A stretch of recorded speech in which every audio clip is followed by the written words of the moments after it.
చేతిలో సామాజిక అస్త్రం నెంబర్ వన్ నెంబర్ వన్. నమస్తే, welcome to number one OTT. ఈరోజు లీగల్ జోన్ కార్యక్రమానికి స్వాగతం. అయితే చాలా మందికి కొన్ని సమస్యల మీద వాటిని ఎలా ఫైట్ చేయాలి, వాటిని ఎలా పరిష్కరించుకోవాలి, ఎక్కడికి వెళ్తే ఇవి సాల్వ్ అవుతాయి, ఏ సెక్షన్స్ మీద ఏ రకమైన కేసులు పెట్టాలి, వీటి గురించి సరైన అవగాహన లేక చాలా మంది అయితే కొన్ని అనుమానాలు సందేహాలతో కొట్టుమిట్టాడుతూ ఉంటారు. సో వాటిని నివృత్తి చేసే ప్రయత్నమే ఈ లీగల్ జోన్. సో ఈ కార్యక్రమానికి సంబంధించి ఈ రోజైతే మన ముందు హైకోర్టు అడ్వకేట్ గంగిశెట్టి ఉమాశంకర్ గారు అయితే ఉన్నారు. ఒకసారి ఈ మనకి ఉన్న కొన్ని సందేహాలని ఆయన మాటల్లో కొంచెం తెలుసుకునే ప్రయత్నం అయితే చేద్దాం. సార్ నమస్తే. సార్ నమస్కారం. సార్ ఎన్నో రకాల ప్రొఫెషన్స్ ఉన్నాయి, కానీ మీరు ఈ అడ్వకేట్ అవ్వాలి, లాయర్ వృత్తిలోకే రావాలి అని మీకు ఎందుకు అనిపించింది? నేను బేసికల్గా సాఫ్ట్వేర్ సైడ్ వెళ్దామని నేను చదువుకునేటప్పుడు Y2K సమస్య ఉంది. I'm graduate in 1997. 97లో నేను నాగార్జున యూనివర్సిటీ గ్రాడ్యుయేట్. నాకు ఇంకా 18 ఏళ్ళు కూడా నిండలా. 18 ఇయర్స్ జస్ట్ 18 ఇయర్స్ క్రాస్ అయ్యే టైం నేను డిగ్రీ గ్రాడ్యుయేట్ అయిపోయాను. సాఫ్ట్వేర్ సైడ్ వెళ్ళాలి, అబ్రాడ్లో సెటిల్ అబ్రాడ్లో చేసి ఉద్యోగం చేయాలి అన్నది ఉంది. But over a period of time law యొక్క ఇంపార్టెన్స్, మనం చదువుకున్న చదువు మన సర్వైవల్కే కాదు సొసైటీకి ఉపయోగపడే చదువు అడ్వకేసీ అన్నది. అడ్వకేట్ అంటే ఇస్ ఎ సోషల్ ఇంజనీర్. సమాజానికి ఉపయోగపడే service judicial service advocate service. ఒక న్యాయవాదిగా సమాజంలో రిఫార్మ్స్ తేవడం కానీ సమాజానికి ఉపయోగపడతాం కానీ డైరెక్ట్గా ఉంటుంది. మిగిలిన ఏ పని చేసినా డబ్బులు వస్తాయి, సెటిల్ అవుతాం. అలా నేను చదువుకున్న 2-3 డిగ్రీల్లో నేను అడ్వకేట్ ప్రొఫెషన్గా అడ్వకేట్గా చదువుకున్న చదువు చాలా సమాజానికి చాలా గొప్ప చదువు కింద భావించింది. ఆ ప్రొఫెషన్లో సెటిల్ అవ్వడం జరిగింది. Actually I'm accidental advocate. నేను సాఫ్ట్వేర్లో నుంచి దీనిలోకి స్విచ్ అయ్యా, సరదాగా చేసేలా. బట్ ఆఫ్టర్ డూయింగ్ ఎలా దీని యొక్క ఇంపార్టెన్స్, దీనిలో సమాజానికి ఎలా ఉపయోగపడవచ్చు, సమాజంలో ఇది మీ ప్రాముఖ్యత ఏంటో తెలుసుకుని దానిలో స్థిరపడటం జరిగిందమ్మా. సార్ ఇప్పుడు అంటే ఫ్యామిలీ బ్యాక్గ్రౌండ్ కూడా లాయర్సేనా లేకపోతే? మా నాన్నగారు రాజకీయ నాయకులమ్మ. మా నాన్నగారి పేరు గంగిశెట్టి బాబురావు. మా నాన్నగారు ఈ జిల్లా కాంగ్రెస్ అధ్యక్షులు చేశారు. ఆంధ్రప్రదేశ్ కాంగ్రెస్ ఉమ్మడి రాష్ట్రానికి ఆర్గనైజేషన్ జనరల్ సెక్రటరీ చేశారు. ఆర్గనైజ్ చూసేవాళ్ళు. చనిపోయే వరకు ఆంధ్రప్రదేశ్ కాంగ్రెస్ కమిటీ ఆఫీస్ బేరర్గా జనరల్ సెక్రటరీగా ఉన్నారు. నాన్నగారు 2022 జూన్ 11 కాలం చేశారు. తర్వాత నాన్నగారు చనిపోయిన తర్వాత రాహుల్ గాంధీ గారు పిలిపించి ఆ ఫ్యామిలీ నుంచి ఎవరు ఉన్నారని చెప్పి మమ్మల్ని నాన్నగారు ప్లేస్తో నన్ను సబ్స్టిట్యూట్ చేశారు. అట్లా ప్రజా జీవితంలో ఉన్న కుటుంబమే. మా తాత స్వతంత్ర సమరయోధుడు గంగిశెట్టి రెడ్డి నాయుడు గారు, ఫ్రీడమ్ ఫైటర్. సార్ ఇప్పుడు టాపిక్లోకి వెళ్ళిపోదాం. ప్రజెంట్ మనం చాలా సైబర్ క్రైమ్స్ ఎక్కువ చూస్తున్నాం సార్. ఎక్కడ చూసినా సరే డిజిటల్ పరంగా వచ్చే కేసెస్ మనకి ఎక్కువగా రన్ అవుతున్నాయి. సో అసలు ఈ సైబర్ క్రైమ్స్ అంటే ఏంటి, ఈ డిజిటల్ పరంగా ఎలాంటి సమస్యలు ఎదుర్కొంటారు, వాటిని ఎలాగా పరిష్కరించుకోవాలి, లీగల్ పరంగా దీనికి ఎలాంటి సూచనలు ఇస్తారు మీరు? సైబర్ క్రైమ్ అన్నది ఒక ఆర్గనైజ్డ్ స్కిల్డ్ అఫెన్స్. అంటే దొంగతనం అన్నది ఒక నైపుణ్యంతో చేసేది. డెకాయిటీ నైపుణ్యంతో కాదు. దొంగతనం, పిక్ పాకెటింగ్, అంటే దొంగతనం చేసేవాడు ఓ దొంగతనం చేసి ఆ దొంగతనంతో ఆడు పారిపోయి ఎస్కేప్ ప్లాన్ చేస్తాడు. That is skilled offence. దాన్ని రూపాంతరం చెంది ఎక్స్ట్రాడనరీ స్కిల్తో వచ్చిన అఫెన్సే ఈ సైబర్ క్రైమ్స్. సైబర్ క్రైమ్ అంటే ఇవాళ రేపు అందరూ కూడా online banking, online accounts, commerce platform మీదకి ఆల్మోస్ట్ ఇండియా స్విచ్ అయింది. కోవిడ్ తర్వాత క్యాష్లెస్ ట్రాన్సాక్షన్కి 2016 డిమానిటైజేషన్తో క్యాష్లెస్ ట్రాన్సాక్షన్ ప్రభుత్వం ప్రమోట్ చేసింది. 2016 ముందు పేటిఎం ఒకటి ఇంట్రడ్యూస్ చేశారు అదానీ కంపెనీ, జస్ట్ స్టార్టింగ్ అదే.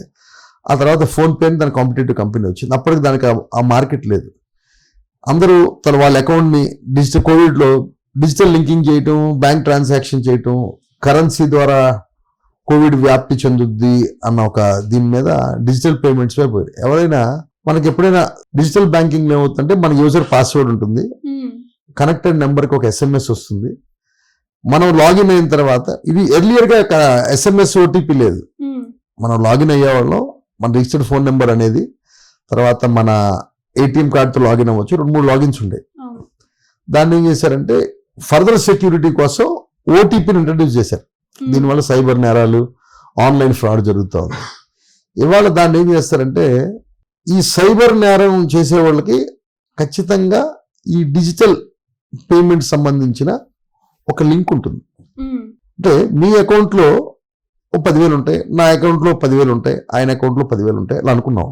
ఎవరు డిజిటల్ ట్రాన్సాక్షన్ చేస్తారు ఎవరిది వీళ్ళకి ఖచ్చితంగా ఒక బ్యాంకింగ్ లైన్ లో ఈ అకౌంట్లో డబ్బులు ఉన్నాయి, ఈ అకౌంట్లో డబ్బులు ఉండవు అనే ఒక లింకేజ్ అయితే ఉంటుంది. అది వాటిలో ఉంటుందంటే ఇవాళ రేపు మనం ఏది చేసినా Aadhaar card, pan card link చేస్తాం. మన ట్రాన్సాక్షన్ కి ఆధార్ నెంబర్ ఇస్తున్నాం. ఈ ఆధార్ నెంబర్ మనం ఒక షాపింగ్ మాల్కి వెళ్తాం. షాపింగ్ మాల్లో సార్ మీరు ఇక్కడ ఒక ఇది కొన్నారు, మీకు ఒక కాంపిటీషన్ ఉంది, గిఫ్ట్ హ్యాంపర్ ఉంటుంది, సైన్ చేసి మీ డీటెయిల్స్ రాయండి అంటారు.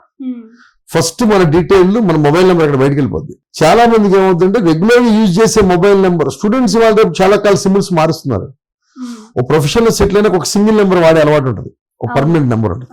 ఆ నెంబర్ రాసేస్తాం డిఫాల్ట్ గా, గిఫ్ట్ హ్యాంపర్ కదా మన రోజు వాడే ఫోన్ నెంబర్ అది. దీంతో కనెక్ట్ అయిన ఆధార్ నెంబర్ అడు వెరిఫై చేస్తాడు ఈ నెంబర్తో. ఎప్పుడైతే మన నెంబరు మన పర్సనల్ ఐడెంటిటీ నెంబర్తో స్టార్ట్ అయింది, ఈ నెంబర్తో ఆధార్ నెంబర్ లింక్ అయిన నెంబర్ ట్రేస్ చేస్తారు. ఆధార్ దొరికి నెంబర్ అయితే వాడికి ఎప్పుడైతే మ్యాచ్ అయ్యి లింక్ అయిందో వాడు సైబర్ అటాక్ చేయడానికి, సైబర్ నేరం చేయడానికి ఫస్ట్ స్కోప్ గేట్ ఓపెన్ అవుతుంది. తర్వాత ఏం చేస్తారు, మనకు ఫోన్ చేస్తారు, సార్ మేము ఇట్లా ఫలానా బ్యాంక్ నుంచి చేస్తున్నామండి, మీ బ్యాంక్ ఇందులో అకౌంట్ ఉంది, మీ అకౌంట్ లాస్ట్ నెంబర్ ఇది, మీరు ఫుల్ నెంబర్ చెప్పండి సార్, మేము ఒకసారి అని ఒక కన్విన్సింగ్ అడుగుతారు, నమ్మిచ్చే వాతావరణం కల్పిస్తారు. జనరల్ యూజువల్ ప్రొఫెషనల్ లో బిజీగా ఉన్నోళ్ళు అప్పుడే బ్యాంక్ వెళ్ళి వస్తాం.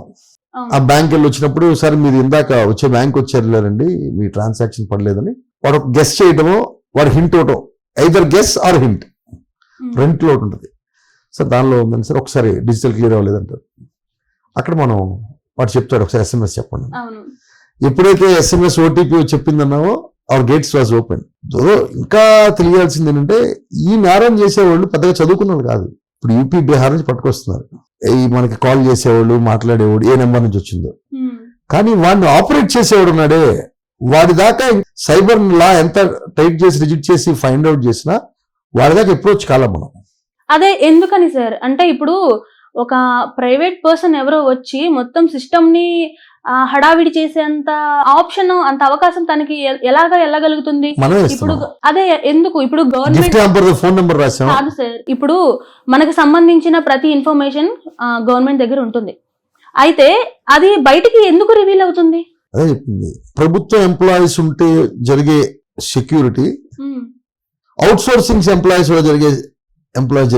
బ్యాంకింగ్ ఏమవుతుంది, నోవేడేస్ బ్యాంక్స్ కూడా అన్ని అవుట్ సోర్సింగ్ ఎంప్లాయీస్ పనిచేస్తున్నారు. ఒక బ్యాంక్ లో ఒక చిన్న అటెండర్ జీతం 70,000 ఉంటుంది. అవుట్ సోర్సింగ్ ఎంప్లాయీస్ కి పెట్టుకుంటున్నారు వాళ్ళు కూడా ఒక 20,000 ఇచ్చి, ఈ 70,000 ఒక అటెండర్కి ఇచ్చే దగ్గర ఒక 3 రిక్రూట్ చేస్తున్నారు, ఇంకో 10,000 బ్యాంక్ సేవింగ్ లో ఉంటుంది. మన డిస్క్లోజర్ మొత్తం అక్కడికి వెళ్తుంది.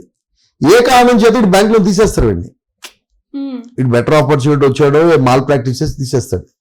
ఆ స్టేజ్ లో మన అకౌంట్ నెంబర్లు, మన డీటెయిల్స్ అప్రయత్నంగా ఆ చేతిలో ఉంటాయి. వాళ్ళు లాంటి వాడు మిస్యూజ్ చేస్తారు. ఓకే, అంటే ఇది ఎవరు ఇలా చేస్తున్నారని మనం తెలుసుకోలేమంటారా? తెలుసుకునే అవకాశం ఉండదంటారా? ఎట్లా జరుగుతుందంటే ఇవాళ రేపు సైబర్ నా దగ్గర మీరు పోలీస్ స్టేషన్ కి ఇప్పుడు మనకు నెంబర్ ఇచ్చారు, టోల్ ఫ్రీ నెంబర్ లాగా 1930 సైబర్ అటాక్ జరిగితే మనం కొట్టాలి. నువ్వు మీ అకౌంట్ కి ఫోన్ చేసి డబ్బులు 1,00,000 రూపాయలు కాజేశాడు, 50,000 కాజేశాడు అన్నాడు అనుకోండి, మీరు తేరుకుని కొన్ని గంటల్లో మీరు రెస్పాండ్ అయితే ఈ డబ్బుని, మీ దగ్గర కాజేసిన డబ్బుని వాడి అకౌంట్కి వెళ్తాయి. వాడి అకౌంట్ ని డిస్బర్స్ చేస్తాడు. డిస్బర్స్ అంటే ఇంకో అకౌంట్ ట్రాన్స్ఫర్ చేస్తాడు. వాడు టెక్నిక్ ఇదే.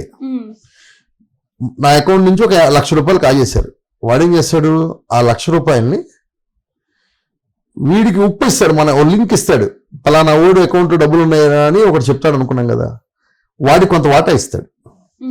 ఇలా దీనిలో వాడు సహకరించిన వాళ్ళకి వాళ్ళ బిస్కెట్ వాళ్ళకి ఇచ్చేసి ఇటు కొంత ఉంచుకుంటాడు.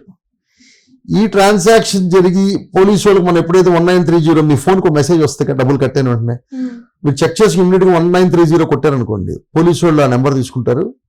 అక్కడ నుంచి పోలీసు వాళ్ళకి యాక్సెస్ ఉంటుంది. Police has an extraordinary power. వాళ్ళకున్న ఒక విశేషాధికారంతో బ్యాంక్ లెటర్ రాసి ఈ అకౌంట్ ట్రాన్సాక్షన్స్ చెప్పమంటే వాళ్ళకి 5 నిమిషాలు ఇస్తారు, దాన్ని హోల్డ్ చేయొచ్చు. దానికి FIR తో కూడా పని లేదు. ముందు ఇమీడియట్ గా పోలీసు ఇన్స్ట్రక్షన్ ఇస్తాడు, మాకు ఇన్ఫర్మేషన్ వచ్చిన GD ఎంట్రీ ఉంటుంది, ఆ డైరీ ఎంట్రీ పెట్టేసి బ్యాంక్ కమ్యూనికేట్ చేస్తారు. ఈ బ్యాంక్ నుంచి డబ్బులు పోయినాయి, ఈ బ్యాంక్ వచ్చినాయి, ఈ బ్యాంక్ ముందు అకౌంట్ ఎంత ఉందో ఫ్రీజ్ చేయమంటారు, వీళ్ళు ఫ్రీజ్ చేస్తారు. ఫ్రీజ్ చేసే మరుక్షణం ఈ బ్యాంక్ నుంచి బయటికి వెళ్ళి ఫ్రీజ్ చేయమంటాడు.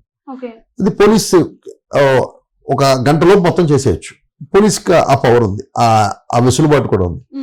చూసి వాళ్ళు మాస్టర్ సర్వర్ని అడుగుతారు, బ్యాంకింగ్ సర్వర్ సైడ్ ని అడుగుతారు, వాళ్ళు బ్యాంకింగ్ ఎండ్ లో సార్ ఈ అకౌంట్ నుంచి ఇందులోకి వెళ్ళి అంటారు. ఇమీడియట్ గా వాళ్ళు ఒక మెయిల్ కొడతారు, మెయిల్ కొట్టిన తర్వాత ఫార్మాలిటీ ఫిల్అప్ చేస్తారు, కంప్లీట్ చేస్తారు, ఈ FIR జనరేట్ చేయటం అన్ని అప్పుడు దొరుకుతుంది.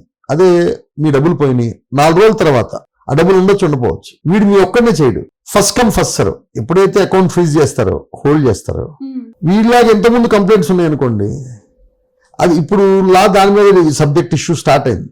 ఇప్పుడు ఒక అబ్బాయి దగ్గర 1 లక్ష రూపాయలు పోయినాయి, ఈ 1 లక్ష రూపాయలు ఎవరెవరికి వెళ్ళి పట్టుకుంటారు.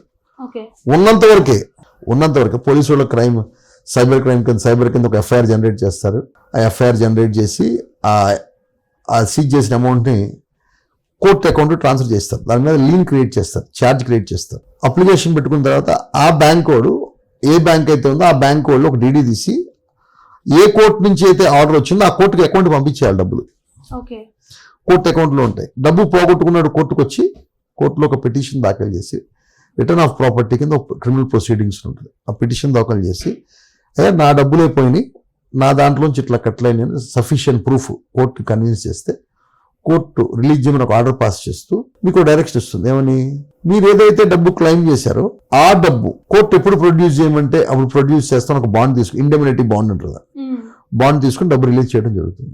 ఇది విత్ ఇన్ టైం ఫ్రేమ్ జరగాలి. ఇప్పుడు పెద్దోళ్ళు ఉంటారు, పెన్షనర్స్, రిటైర్ ఎంప్లాయీస్, ఫోన్ అవగాహన లేని వాళ్ళు డబ్బు డ్రా చేసుకుంటాకో, పెన్షన్ డ్రా చేసుకుంటాకో బ్యాంక్ వెళ్ళిన రోజే కానీ తెలియదు వాళ్ళకి, ముందు తెలిసే అవకాశం లేదు వాళ్ళకి. సార్ ఇప్పుడు మనం చూసుకుంటే ఇప్పుడు ఆన్లైన్ గేమ్స్ కూడా చాలా ఎక్కువైపోతున్నాయి. సో ఆ క్రమంలో ఏమవుతుందంటే చిన్నపిల్లలు కూడా ఆ ఆన్లైన్ గేమ్స్ కి ఎక్కువగా ప్రిఫరెన్స్ ఇస్తున్నారు. పేరెంట్స్ ఇంకా వాళ్ళ వర్క్స్ లో, వాళ్ళ బిజీ షెడ్యూల్లో బిజీ అయిపోయి ఇంకా ఫోన్లకి ఎప్పుడైతే పిల్లలు అలవాటు అయిపోతున్నారో వాళ్ళు ఏం క్లిక్ చేస్తున్నారో కూడా తెలియట్లేదు. రీసెంట్ గానే ఒకటి జరిగింది, ఒక బాబు చిన్నపిల్లాడే, అంటే మరి చిన్నపిల్లాడేం కాదు, ఇట్లాగే ఆన్లైన్ గేమ్ ఆడుతూ ఏమి అలౌ చేశాడో, అంటే ఆప్షన్స్ ఇస్తారు కదా, వాటిలో ఏం అలౌ చేశాడో తెలీదు. వాళ్ళ మదర్ గవర్నమెంట్ ఎంప్లాయీస్. సో చాలా అమౌంట్ పెద్ద మొత్తంలోనే రోజుకు కొంచెంగా కట్ అయిపోతూ వచ్చింది.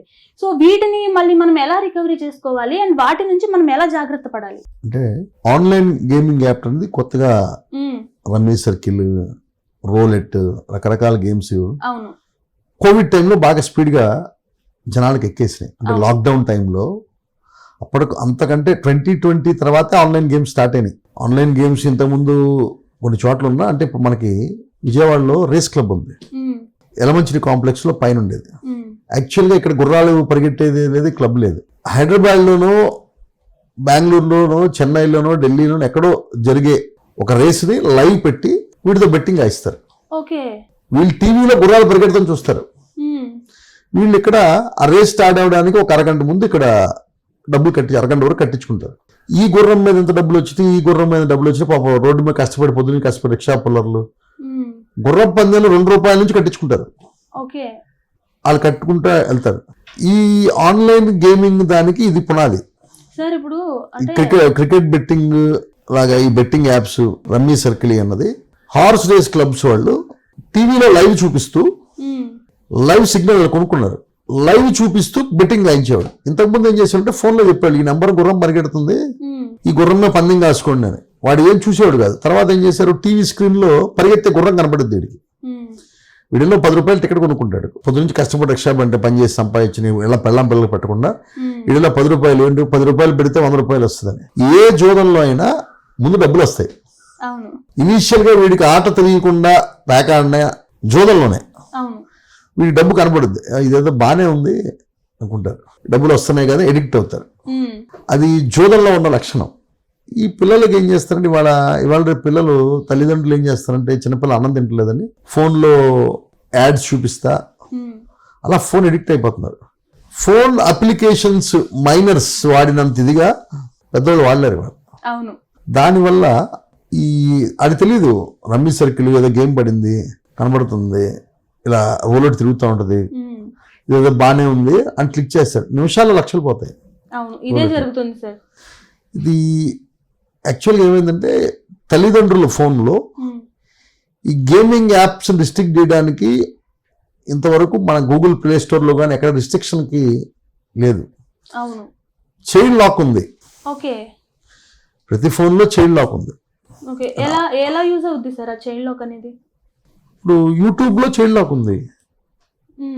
యూట్యూబ్లో చిన్నపిల్లల ప్రోగ్రామ్స్ చూసుకుంటాం వరకు చైల్డ్ లాక్ ఉంది. మన టీవీలో కొన్ని వీడియోస్ మాత్రమే అలా ఇచ్చే ఆప్షన్ ఉంది, చైల్డ్ లాక్ ఉంది. టైం ఫ్రేమ్ అంటే చిన్నపిల్లడు పెద్ద పిల్లడు టీవీకి తెలియదు, ఫోన్కి తెలియదు.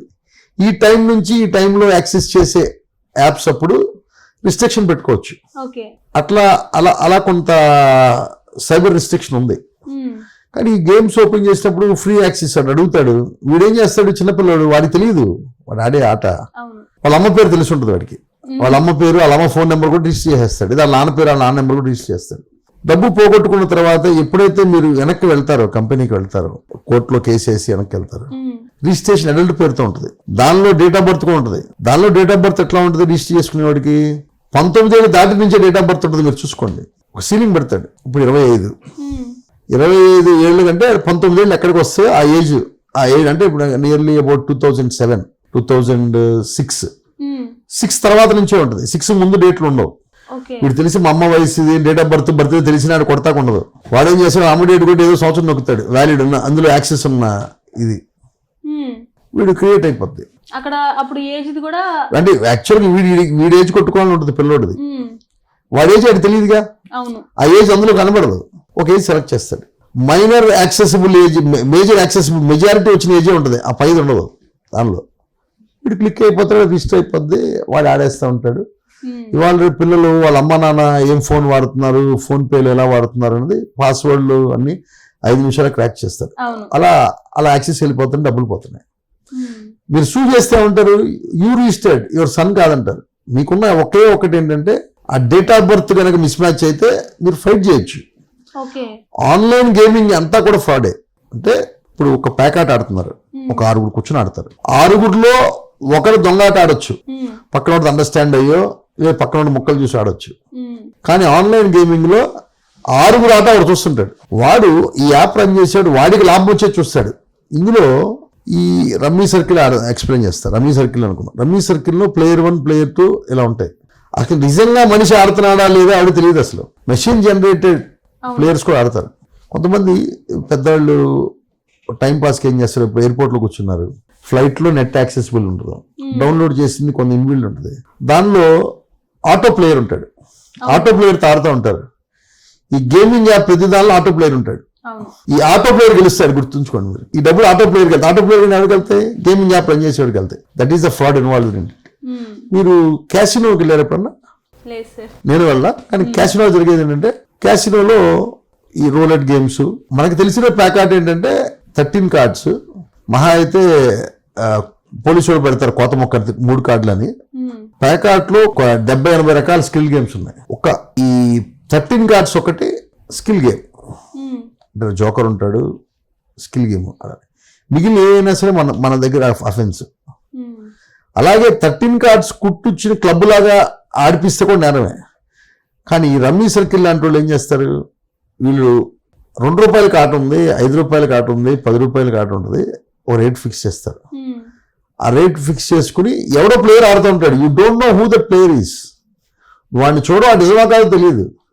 అంటే నువ్వు ఆడే ప్రతి ఆట, నువ్వు గెలిచావు, ₹10 గెలిచారు, రూపాయలకి వెళ్తుంది. ఎవరు గెలిచినా ₹1. అంటే online gaming apps are running a club without license. Amusement clubs ఉంటాయి, ఒక ప్యాకాట్ క్లబ్ నడుపుతారు. ప్యాకాట్ క్లబ్ లో మనం ₹100 టోకెన్ తీసుకుంటే ₹100 టోకెన్ మనకి ఇస్తాడు. మనం వెళ్ళి 100 కడితే 100 టోకెన్ ఇస్తాడు. ఈ 100 టోకెన్ పెట్టి ఆడతాం. అంటే in place of exchange of cash వాళ్ళు ఒక కాయిన్ ఇస్తారు, ఆ కాయిన్తో ఆడతాం. ఓడిపోయాం, మన దగ్గర డబ్బులు బదులు ఆ కాయిన్ ఇస్తాం. ఈ కాయిన్ గెలిచిన వాడు తీసుకెళ్ళి ఎక్స్చేంజ్ చేసుకుంటాడు. అంటే ఎక్కడ సార్? క్యాష్ కౌంటర్లో. ఇప్పుడు మనం ఎక్కడైతే ₹100 కట్టా మనకు కాయిన్లు ఇచ్చాడు, ఆ కాయిన్ మనం టేబుల్ పెట్టి ఆడి ఈ కాయిన్ తీసుకెళ్లి గెలిచిన ఆ కాయిన్స్ ఆడికి ఇస్తా, డబ్బులు ఇస్తాడు. డబ్బులు ఇచ్చి ఏం చేస్తాడు, they will cut some percentage. ఓ 5% 10% మినిమం ఉంటుంది అనుకుంటా. 10% ఏదో కట్ చేస్తారు. ఈ 10% దేనికి కట్ చేస్తారు? క్లబ్ బోర్డుకి లాభం, మెయింటైన్ చేస్తున్నాను, క్లబ్ మెయింటెనెన్స్ కోసం. అంటే వాటిలో జాయిన్ అయినోడు డబ్బు కట్టాడు, ఓడిపోయినోడు డబ్బు కట్టాడు, గెలిచినోడు డబ్బు కట్టాడు. ఎటు తిరిగినా క్లబ్కి లాభమే ఉంటుంది. ఇవాళ అమ్యూజ్మెంట్ పార్క్స్కి లైసెన్స్ లేదు ఆంధ్ర తెలంగాణలో. తెద్దాం, ఇక్కడ క్లబ్స్ నడపడానికి లేదు. మనకున్న క్లబ్ ఇప్పుడు గుంటూరులో ఎల్వీఆర్ క్లబ్ నడుస్తుంది. గవర్నమెంట్ లో ఉన్న పెద్దలు చాలా మంది దానిలో మెంబర్లు ఏదో క్లబ్ నడుపుతున్నారు. ఆ క్లబ్ ఒకటే నడుస్తుంది, మిగిలిన ఎక్కడ కూడా ప్యాకాట్ క్లబ్స్ అఫీషియల్ గా నడవట్లేదు. కానీ online gaming app rummy circle కానీ అండ్ రోలెట్ అని రకరకాల గేమ్స్ ఉన్నాయి. అనాథరైజ్డ్ గా క్లబ్ లైసెన్స్ లేకుండా క్లబ్ నడుపుతున్నారు. క్లబ్ లో ప్యాకాడాలంటే ఒక 10,000 కడితేనో, ఒక 5,000 కడితేనో, 500 కడితేనో కాయిన్ వస్తుంది. ఇక్కడ ₹2 కడితే కూడా ఆర్డర్ ఆడవచ్చు. దీనికి ఏం చేస్తాం? డబ్బు కట్టేటప్పుడు ఫోన్పే అకౌంట్ ఇస్తాం. మన ఫోన్పే నుంచో, గూగుల్ పే నుంచో, పేటిఎం నుంచో, ఎనీ మనీ వ్యాలెట్ నుంచి పంపిస్తాం. ఇది అవుట్ గోయింగ్. మీరు గెలిచారు, మీరు డబ్బు వెనక క్లెయిమ్ చేయాలి. మీ పర్టికులర్ సమాచారం చేతిలో ఉంటాయి. మీ బ్యాంక్ అకౌంట్ ఇవ్వాలి, అకౌంట్ నెంబర్ ఇవ్వాలి, అకౌంట్ ఏ బ్యాంకు ఇవ్వాలి, IFSC కోడ్ ఇవ్వాలి. ఇచ్చి ఆ బ్యాంక్ అకౌంట్ ఇచ్చి దానిలో నీ పూర్తి పేరు, బ్యాంక్ లో రిజిస్టర్ అయిన పూర్తి పేరు, అంటే నీ PAN card number, Aadhaar number, PAN card ఇస్తాం కంపల్సరీ, మన పూర్తి పేరు, మన డీటెయిల్స్, బ్యాంకింగ్ డీటెయిల్స్ అని ఇస్తాం. You went to them. మీ జాతకు వాడి చేతిలోకి వెళ్ళిపోయింది. ఆటోమేటిక్ గా మీరు ఒక ₹100 గెలిచారండి, మీరు క్లెయిమ్ చేస్తే మీకు ₹80, ₹85, ₹90 వస్తాయి. ఈ ₹90 నేను మీ అకౌంట్ లో వేయాలంటే మీ బ్యాంకింగ్ డీటెయిల్స్ ఇవ్వమన్నాడు. అంటే ఈ బ్యాంకింగ్ డీటెయిల్స్ ఒక థర్డ్ పార్టీ చేతిలో పెట్టాం. There is every possibility of cyber attack. వాడేమి సత్యహరిచంద్రుడు కాదు కదా. మన అకౌంట్ ఎవరైతే చూస్తున్నారో వాడేమి సత్యహరిచంద్రుడు కాదు. ఆన్లైన్ లోన్ యాప్స్ ఉన్నాయి కదా సార్, దానికి కూడా వర్తిస్తుందా? ఆన్లైన్ లోన్ యాప్స్ అన్నది ఒక పెద్ద ఫైనాన్షియల్ ఫ్రాడ్ అమ్మా అది. సార్ అసలు ఇప్పుడు ప్రజలు ఈ ఆన్లైన్ లోన్ యాప్స్ ఏవైతే ఉన్నాయో వాటికి ఎందుకంత తొందరగా దానికి ఎడిక్ట్ అవుతున్నారు? ఓ మాట చెప్తానమ్మా, మన దేశం ఆర్థికంగా ప్రపంచంలో అతిపెద్ద ఎకానమీ 5లో ఒకటి. ఏ రూపంలో? GDP గ్రోత్ రేట్లో, ఎగ్జిస్టింగ్ మనీ సర్క్యులేషన్ రూపంలో. కానీ భారతదేశంలో అంబానీని, అదానీని ఇలా ఒక 5 తీసేస్తే, వాళ్ళ ఇన్కమ్ పక్కన పెడితే, మనం ఆఫ్రికాలో లీస్ట్ ఎర్నింగ్ దేశంలో ఉన్నాం. వాళ్ళకంటే తక్కువ ఉంటాం. వాళ్ళకు వచ్చే సంపాదనని బేస్ చేసుకుని, అంటే దేశం సంపాదన చూస్తున్నారు. దేశంలో జరిగే మనీ, డబ్బు ట్రాన్సాక్షన్, డబ్బు లాభార్జన, సంపాదన, దీన్ని బేస్ చేసుకుని మనకి GDP ఉంటుంది. ఈ 5 తీస్తే మన GDP లేదు. మనం నెలకి సంవత్సరానికి మన ఆదాయం 30,000కే ఉన్నాం. మనం రేషన్ కార్డు కావాలంటే 60,000 నుంచి 90,000 లోపల రేషన్ కార్డు ఇస్తారు. తెల్ల రేషన్ కార్డు, బియ్యం ప్రొవిజన్స్ ఎలిజిబుల్. మనం దానికంటే తక్కువ ఉన్నాం. అది ఎవరికి తెలియదు. ఇవాళ జనం సోషల్ మీడియాలో పడి వాస్తవికతను మర్చిపోయారు. ఈ GDP ఏదైతే యావరేజ్ ఇన్కమ్, మనిషి ఎర్నింగ్ ఇన్కమ్ సోర్స్ ఉందో, అలా తీసేస్తే మనం వెళ్ళాం. మనం సోమాలియా పక్కన, నేపాల్ కంటే తక్కువ ఉంటాం. That is the ground reality. But no one knows. దీనికి రీజన్ ఏంటి సార్? దీనికి ప్రత్యేకించి రీజన్ ఏంటి? ఆర్థిక వ్యవస్థలన్నీ కూడా లిమిటెడ్ పర్సన్స్ చేతిలోకి వెళ్ళిపోయినాయి. ఇంతకుముందు బ్యాంక్స్ అన్ని కూడా గవర్నమెంట్ కంట్రోల్లో పనిచేసాయి. ఇవాళ బ్యాంక్స్కి స్వయం ప్రతిపత్తి ఇచ్చారు. అవి గవర్నమెంట్ అండర్టేకింగ్ లో గవర్నమెంట్ రికగ్నైజ్ చేసినవి కూడా గవర్నమెంట్ బ్యాంక్స్ ఉన్నాయి. వాళ్ళ ICICI బ్యాంక్ ఉంది, HDFC బ్యాంక్ ఉంది, ఇలా ప్రైవేట్ బ్యాంక్స్ ఉన్నాయి. ఈ ప్రైవేట్ బ్యాంక్స్ ఏవి కూడా they will work under RBI control. వీటి మీద అజమాయిషి RBI గవర్నర్కి ఉంది, కానీ ప్రభుత్వానికి లేదు. కేంద్ర ప్రభుత్వానికి ఉంటుంది, మినిస్ట్రీ ఆఫ్ ఫైనాన్స్ ఉంటుంది. వాళ్ళ అజమాయిషిలో ఇవి పనిచేస్తాయి. మీకు ఏదైనా ఫ్రాడ్ చేయడం కింద కోర్టుకి వెళ్ళటానికి లేదు, DRTకి వెళ్ళాలి, కన్జ్యూమర్ మన డెట్ రికవరీ ట్రిబ్యునల్కి వెళ్ళాలి. ట్రిబ్యునల్లో బ్యాంకుకి అనుకూలంగా ఉంది లా, సిటిజన్స్కి అనుకూలంగా లేదు. ఇప్పుడు బ్యాంకింగ్ లా ఏదైతే సర్ఫాసీ యాక్ట్ అని ఉందో, సర్ఫాసీ యాక్ట్ అని ఏదైతే డాక్టర్ మన్మోహన్ సింగ్ గారు ఈ కార్పొరేట్ బ్యాంకు తిప్పేసి IP డిక్లేర్ చేసి వెళ్ళిపోతుంది దాని మీద ఒక లా తయారు చేశారు. బ్యాంక్ లోన్కి వెళ్తాం, లోన్కి వెళ్ళిన తర్వాత ఆ లోన్ని రికవరీ చేసుకుంటాం కోసం లా తయారు చేశారు. After Manmohan Singh the worst misused law అనేది సర్ఫాసీ యాక్ట్. అంటే బ్యాంక్ వాళ్ళు ఏం చేస్తారంటే, ఇంతకు ముందు మనం అప్పు తీసుకుని ఇల్లు జప్తు చేయాలంటే కోర్టు పర్మిషన్ తీసుకోవాలి. ఇప్పుడు కోర్టు పర్మిషన్ తీసుకోవాలి. ఇప్పుడు కూడా అప్పుడు కోర్టు పర్మిషన్ ఏంటి? కోర్టుకి వెళ్ళి కోర్టుని ఎక్స్ప్లెయిన్ చేసి, మీ కేసు ఎక్స్ప్లెయిన్ చేసి, ఆయన నాకు ₹1,00,000 రికవరీ చేయాలి, అక్కడ విలువ ₹1,00,000 ఆస్తే ఉంది, నేను కనుక రెస్పాండ్ అవ్వకపోతే ఆ ప్రాపర్టీ అన్యాక్రాంతం అయిపోద్ది, బ్యాంకుకి తీరం నష్టం జరుగుతుంది. కోర్టు పర్మిషన్ తీసుకుని కోర్టు అడ్వకేట్ కమిషన్ చేసి కోర్టు అన్ని పరిగణనలోకి తీసుకుని బ్యాంకు కస్టడీలో తీసుకుని ప్రాపర్టీని ప్రతివాదికి నోటీస్ ఇస్తుంది. అంటే డిఫెండెంట్ అదర్ సైడ్ ఎవరైతే అప్పు తీసుకున్నాడు వాడికి కూడా ఉంటుంది, అప్పుడు దాకా ఉంటుంది. కానీ ఇప్పుడు సర్ఫాసీలో ఏముంది, వీళ్ళు ఒక అప్లికేషన్ పెడతారు జిల్లా కోర్టులో, సిఎంఎం కోర్టు అర్బన్ ఏరియాలో, అర్బన్ ఏరియా కాకపోతే జిల్లా కోర్టు, పోస్ట్ మీద ఉద్యోగం చేస్తున్నారు. నిజంగా వీడు ఎంత కట్టాలో కోర్టుకి పని లేదు, కోర్టుకి హక్కు లేదు, సివిల్ కోర్టుకి. కోర్టు ఏం చేస్తే నాకు ఉత్తరం వచ్చింది, ముద్ర కొట్టి డెలివరీ చేస్తుంది. మరి దీన్ని వాళ్ళు ఎలా ఎదుర్కోవాలి సార్? ఇప్పుడు ఒక సామాన్యుడికి ఇది చాలా పెద్ద దెబ్బ కదా. ఆ యాక్ట్ మీద కొన్ని జడ్జిమెంట్స్, సుప్రీంకోర్టులో వచ్చిన జడ్జిమెంట్స్ ప్రజలకున్న కోర్టుకెళ్ళి సివిల్ కోర్టుకెళ్ళి క్వశ్చన్ చేసి హక్కును కట్టేలు చేసినాయి. ఎందుకని? కొన్ని సుప్రీంకోర్టు తీర్పులు అలా వచ్చినాయి. ఓకే, ప్రైవేట్ బ్యాంకుని సివిల్ కోర్టులో క్వశ్చన్ చేయకూడదు అని ఒక జడ్జిమెంట్ వచ్చింది. సుప్రీంకోర్టు డివిజన్ బెంచ్ జడ్జిమెంట్ వచ్చింది. జస్టిస్ ఎంఆర్ షా నాగరత్న అని ఒక సుప్రీంకోర్టు న్యాయమూర్తిలో జడ్జిమెంట్ చెప్పారు. వాళ్ళు చెప్పిన జడ్జిమెంట్లో ఆ పరిస్థితి వేరు, ప్రతి కేసుకి ఆ కేసుకున్న పరిస్థితులు గ్రౌండ్ రియాలిటీ వేరు ఉంటుంది. కానీ యాజ్ ఎ హోల్ స్క్వేర్ కింద అప్లై చేస్తారు దాన్ని. కార్పొరేట్ బ్యాంక్, ప్రైవేట్ బ్యాంక్ ఏదైనా సరే, ప్రైవేట్ బ్యాంక్ మీద హైకోర్టుకి వెళ్ళి రిట్ వేయడానికి లేదు, సర్ఫాసీకి వెళ్ళి ట్రిబ్యునల్లో సర్ఫాసీ ప్రకారం వెళ్ళాలి. సర్ఫాసీలో బ్యాంక్ కూడా తప్పు చేశాడు. ఇప్పుడు మీరు ₹1,00,000 కట్టారమ్మా, తిరిగి చెల్లించారు లోను, ₹1,00,000 చెల్లించిన దానిలో వాడు పొరపాటున 90,000 వేసాడు. తప్పు జరిగింది. ఆ తప్పుని పట్టుకుని మీరు సివిల్ కోర్టుకి వెళ్తాం, ఆ తప్పు అమౌంట్కే ఫైన్ కట్టాలి, మనం కోర్టు ఫీ కట్టి వెళ్తాం. కానీ నేను ₹100 నాకు తేడా జరిగింది, ₹100 మీద కోర్టు ఫీ కడతాం. సర్ఫాసీలు అలా కాదు, మీరు తీసుకున్న లోనికి 1/4 కట్టాలి.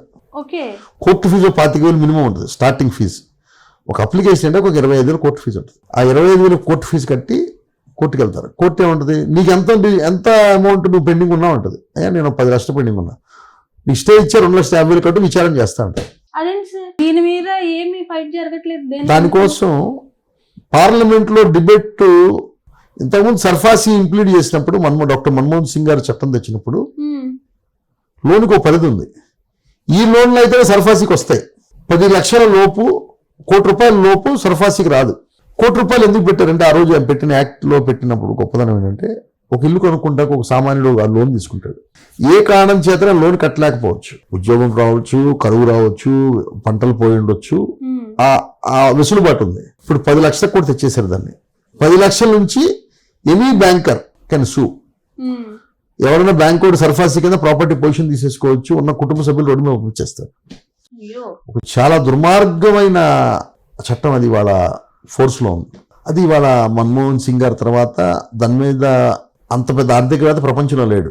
దాని మీద ఇప్పుడున్న మోడీ ప్రభుత్వం అన్నది ప్రభుత్వ రంగానికి వ్యతిరేకం, ప్రతి ప్రైవేటైజేషన్లో ఉంది. ప్రభుత్వం ఉద్యోగస్తుడు ఉంటే నా ఉద్యోగం పోతుందని భయంతో పనిచేస్తాడు. ప్రైవేట్ ఉద్యోగం ఉద్యోగ భద్రత లేదు, బయటికి వెళ్ళిపోతారు. ఈ ఉద్యోగం ఇంకో ఉద్యోగం. అంటే ప్రైవేట్ రంగంలో పెన్షన్, పిఎఫ్ ఇవన్నీ ఉన్నప్పటికీ జాబ్ మీద బైండింగ్ లేదు.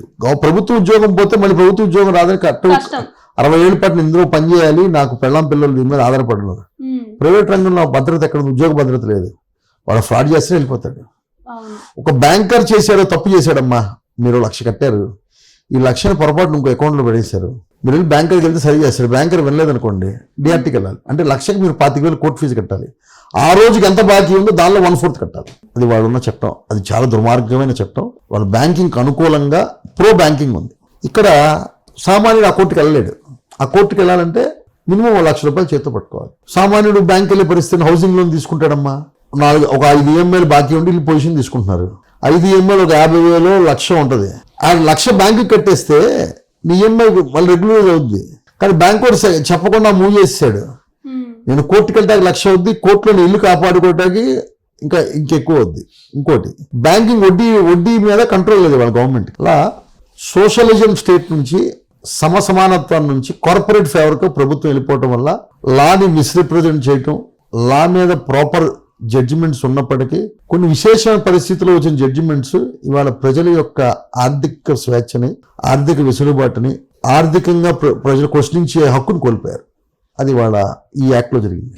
సార్ ఇవాళ రేపు తీసుకుంటే పోక్సో చట్టం అనేది కొంచెం బాగానే హడావిడిగా ఉంటుంది. అసలు పోక్సో అంటే ఏంటి, అది ఏ సందర్భంలో వర్తిస్తుంది?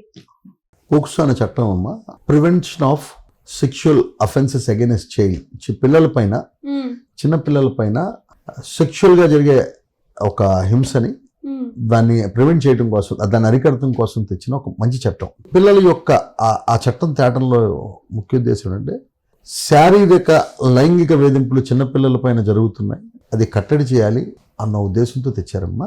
దానిలో చిన్నపిల్లలు అంటే మైనర్ పిల్లలు ఇవాళ 18 ఏళ్ల లోపు మెజారిటీ రాని ప్రతి పిల్లల మీద అలాంటి సెక్షువల్ నేరం ఏదైనా లైంగిక దాడి జరిగితే అది పోక్సో కిందే వస్తుంది. సార్ ఇప్పుడు అది ఆ అమ్మాయికి ఇష్టపడి జరిగినా సరే అది పోక్సో కిందే వస్తుందా? పోక్సో కిందే వస్తున్నాము. ఎట్లా అంటే అమ్మాయి యొక్క కన్సెంట్, అనుమతితో జరిగినా అనుమతి లేకుండా జరిగినా పోక్సో కిందే వస్తుంది. పోక్సో చట్టం వర్తిస్తుంది. అంటే ఒక టీనేజ్ ఇన్ఫాక్చుయేషన్లో శారీరకంగా ఒక అడల్ట్ అబ్బాయి ఒక మైనర్ అమ్మాయితో కలిశాడు, అది రేప్ కింద పరిగణనలో తీసుకుంటారు. ఓకే, 14 ఏళ్ళ అమ్మాయి 14-15 ఏళ్ళ అబ్బాయి అలా అయినా సరే తను పోక్సోకి అర్హుడవుతాడా? అంటే యాక్చువల్గా అయితే పోక్సో కింద రాదమ్మా, అది జూనైల్ అఫెన్స్ కింద వస్తుంది. చిన్నపిల్లలు జూనైల్ చట్టం కింద వాళ్ళ కేసు విచారణ చేస్తారు. జూనైల్ చట్టం అంటే చిన్నపిల్లల జైల్లోని జూనైల్ ఎందుకు తెచ్చారంటే చిన్నపిల్లల్లో ఉన్న నేర ప్రవృత్తిని, నేరం చేసిన వాళ్ళని శిక్షించకూడదు, వాళ్ళు పరివర్తన తెచ్చి వాళ్ళని సమాజంలో వాళ్ళు నేరం చేయకూడదు అని రిఫార్మ్ చేసే ఒక ఇన్స్టిట్యూషన్ అది జూనైల్. జూనైల్ జస్టిస్ లో వాళ్ళు విచారిస్తారు. సార్ అసలు అంటే విచారిస్తాం అంటే ఒక 14 ఏళ్ళ అబ్బాయి 13 ఏళ్ళ అమ్మాయిని రేప్ చేశాడు అన్నాడు అనుకోండి, రేప్ అన్నది తప్పు, ఇలా చేయడం తప్పు. ఎందుకంటే 14-13 ఏళ్ళ అబ్బాయిలకి 15-18 ఏళ్ళ వరకు వాళ్ళు తెలియదు, సమాజం లోకం తెలియదు, వాళ్ళకి తెలియకుండా వాళ్ళ శారీరకంగా ఉన్న వాంఛతో తప్పు జరిగిపోతాడు. వాళ్ళు రిఫార్మ్ చేయడానికి ఒక సిస్టమ్ ఉంది, జూవెనైల్ జస్టిస్. అక్కడ పిల్లలు రిఫార్మ్ చేసేదానికి ప్రొబేషన్ ఆఫ్ అఫెండర్స్ అని, అంటే ఒక నేరస్తుల మీద ప్రొబేషన్ అంటే వాళ్ళు పరివర్తన చెంది సమాజంలో పెద్ద మనిషిగా చెలామనే ఒక విభాగం ఉంది. ఆ చట్టం అప్లై చేసి అక్కడున్న జూవెనైల్ జైలు కాదు, అది జూవెనైల్ హోమ్ అంటారు. పూర్వం రోజుల్లో పిల్లల జైలు అనేవాళ్ళు, చెలామణిలో పిల్లల జైలు కాదు అది. ఆ పిల్లల్ని ఎవరైతే నేరం చేశారో ఆ పిల్లల్ని ఆ హోమ్ లో పెట్టి వాళ్ళకి అక్కడ చదువు చెప్తారు, తిండి తిప్పలు అన్ని చూస్తారు, వాళ్ళే చదువు చెప్తారు, ఒక స్కిల్డ్ నైపుణ్యం విద్య నేర్పిస్తారు. వాళ్ళ పరివర్తన తెచ్చే ఇన్స్టిట్యూషన్, వాళ్ళు సమాజంలో ఎలా నడవడించుకోవడం అనేది ఆ ఇన్స్టిట్యూషన్ అక్కడ వాళ్ళు విచారిస్తారు. సార్ ఇప్పుడు ఆ హోమ్ ఇలాగా తప్పు జరిగి ఆ హోమ్కి వెళ్ళి అందులో పెరిగి బయటకు వచ్చిన ఆ పర్సన్ ఎవరైతే ఉంటారో వాళ్ళ మైండ్ సెట్ కానీ లేకపోతే సొసైటీ వాళ్ళని ట్రీట్ చేసే విధానం కానీ అంతకు మునుపట్లాగే ఉంటుందంటారా, మారుతుందంటారా? అంటే ఒకటమ్మా, మునిపటిలాగే ఉండే అవకాశం ఎక్కువ ఉంది. సొసైటీనా లేకపోతే తన సొసైటీలోనూ ఆ కుర్రోడి మీద, ఆ పిల్లల మీద కూడా, బయటకు వచ్చిన పిల్లల మీద. కానీ పరివర్తన చెందిన వాళ్ళు కూడా ఉన్నారు. మనం ఒక శాంపిల్ తీసుకుంటే గుడ్ శాంపిల్ తీసుకోవాలి. సమాజాన్ని పాజిటివ్ యాంగిల్లో ఒక 100 మంది నేరస్తుల్ని శిక్షించకుండా 100 మందిలో ఒకడు పెద్ద మనిషిగా చెలామని ఒక సంఘంలో ఒక చక్కటి పౌరుడిగా తీర్చిదిద్దాలని ప్రయత్నం చేస్తారు. అదే మనం కన్సిడర్ చేయాలి. ఎందుకంటే everyone has good and bad, ప్రతి కాయిన్ కి మంచి చెడు ఉంటుంది. వాడు మంచి వైపు వెళ్తాడా చెడు వైపు వెళ్తాడా అన్నది మన చేతిలో లేదు. మంచి వైపు నడిపించే ప్రయత్నం చేయకుండా మానేస్తే అది తప్పు. ఈ జూవెనైల్ జస్టిస్ లో చిన్న బాల నేరస్తులు ఎవరైతే ఇట్లా పోక్సో అట్రాక్ట్ అవ్వకుండా వాళ్ళు చేస్తారు. ఏదో రీసెంట్ గా 1-2 జడ్జిమెంట్స్ ఉన్నాయి పిల్లల మీద పోక్సో కట్టమని, బట్ దట్ వాజ్ దాన్ని సెట్ సైడ్ చేశారు. చిన్నపిల్లలు ఆ ఏజ్ లో తెలియదు మంచి చెడు, అలాంటి జరిగేదాన్ని వాళ్ళని గైడ్ చేసి వాళ్ళ మంచి నడవడిక నేర్పే వ్యవస్థ జూవెనైల్ జస్టిస్. సార్ అసలు వీళ్ళు ఈ వేలోకి వెళ్ళటానికి కారణాలు ఏమంటారు సార్? ఇవాళ సోషల్ మీడియాలో విచ్చలవిడి శృంగారం ఉంది, ఫోన్ లో రిస్ట్రిక్షన్ లేదు, తల్లిదండ్రులు పిల్లలకు ఫోన్లు ఇచ్చేస్తున్నారు. బయలాజికల్ నీడ్, టీనేజ్ ప్రాబ్లమ్స్ లో చిన్నపిల్లలు టీనేజ్ ప్రాబ్లమ్స్ లో, హార్మోనల్ ఇంబ్యాలెన్స్ లో, ఇవాళ తినే ఫాస్ట్ ఫుడ్స్ కానీ ఇవాళ ఉన్న ఫుడ్ యాక్టివిటీలో కానీ హార్మోన్స్ చాలా ఫాస్ట్ డెవలప్ అవుతున్నాయి. ఇప్పుడు మనిషి 10th క్లాస్ పిల్లలు అంటే ఇదివరకు ఎత్తుగా ఉండేవాళ్ళు, ఇంత పిల్లలు 10th క్లాస్ పిల్లలు అంటున్నారు, ఇంటర్మీడియట్ పిల్లలు అంటున్నారు. అంటే జెనెటికల్ గా వాళ్ళు చేంజెస్ వచ్చినాయి. మోర్ ఓవర్ ఈ సెల్ ఫోన్ సోషల్ మీడియా సంస్కృతిలో వాడిలో ఉన్న హార్మోన్ ని ఈ ప్రేరేపిస్తాయి. సెక్షువల్ డిజార్డర్, సెక్షువల్ హ్యాబిచుయేషన్ ఉన్నది, ఇట్ కెన్ బి ప్రొవోక్డ్, అంటే ప్రేరేపించబడతాయి అట్లాంటి సన్నివేశం, అట్లాంటి పరిస్థితులు. సార్ ఇప్పుడు దానిలో మైండ్ సెట్ పెద్దల ప్రమేయం ఉండదు. బాడీలో ఉన్న ఇన్బిల్ట్ హార్మోన్ యాక్టివిటీ జరిగే అదొక రుగ్మత. సార్ ఇప్పుడు ఈ టాపిక్ వచ్చింది కాబట్టి నేను ఇంకొక క్వశ్చన్ అడగాలనుకుంటున్నాను. ఇప్పుడు థర్డ్ జెండర్ అనేది కొంచెం ఎక్కువగానే హల్చల్ చేస్తుంది సార్. మ్యారేజ్ అయ్యి 2 పిల్లలు పుట్టి అంటే 1-2 కిడ్స్ పుట్టిన తర్వాత కూడా ఆ మేల్స్ ఎవరైతే ఉన్నారో భర్త తను థర్డ్ జెండర్ గా మారిపోతున్న సందర్భాలు నేను కొన్ని చూసాను. ఇప్పుడు ఆ పరిస్థితిలో ఆ అమ్మాయి ఏం చేయాలి? తను ఏ రకం చట్టపరంగా తను ఎలాంటి చర్యలు తీసుకోవాలి, ఎలాంటి కేసులు పెట్టుకోవాలి, తన్ని ఎలా కాపాడుకోవాలి? అంటే ఒకటమ్మా, transgender is different, third gender is different. Third gender ని ట్రాన్స్జెండర్ గా మనం ఐడెంటిఫై చేసాం. ఎట్లా అంటే male female there are 2 genders. ఒక హార్మోనియల్ ఇంబ్యాలెన్స్ వల్ల సహజంగా ప్రకృతి ప్రకారం ఒక అబ్బాయికి అమ్మాయి మీద కోరుకుండాలి, అమ్మాయికి అబ్బాయి మీద కోరుకుంటుంది. హార్మోనియల్ ఇంబ్యాలెన్స్ మీద అమ్మాయిల మీద అబ్బాయి మీద కోరిక వస్తుంది. వాళ్ళని దురదృష్టవశాత్తు ప్రభుత్వాలు కోర్టులు రికగ్నైజ్ చేసినాయి. ఈ సమస్య ఎప్పటి నుంచో చాలా మందికి ఉంది, అది బయటకు వచ్చేది కాదు. ఇప్పుడు వస్తుంది సార్. ఎప్పుడైతే చట్టబద్ధత వచ్చిందో అది బయటకు వచ్చేసింది, విచ్చలవిడైపోయింది. ఎప్పుడైతే ఈ అమ్మాయి ఎవరైతే 2 పిల్లలు ఉన్నారు, పెళ్ళయింది, భర్త ఇంకో మగవాడి మగ్గు చూపుతున్నాడు, భార్య కాదంటే అది డొమెస్టిక్ వైలెన్స్ కింద వస్తుంది. అతనికి కావాల్సిన ప్రొటెక్షన్ ఆడపనిషికి డొమెస్టిక్ వైలెన్స్ అన్ని భద్రతలు ఉన్నాయి. ఈ సందర్భంలో ఇప్పుడు అమ్మాయి డివోర్స్ కి అప్లై చేసుకోవచ్చు సార్? చేసుకోవచ్చు.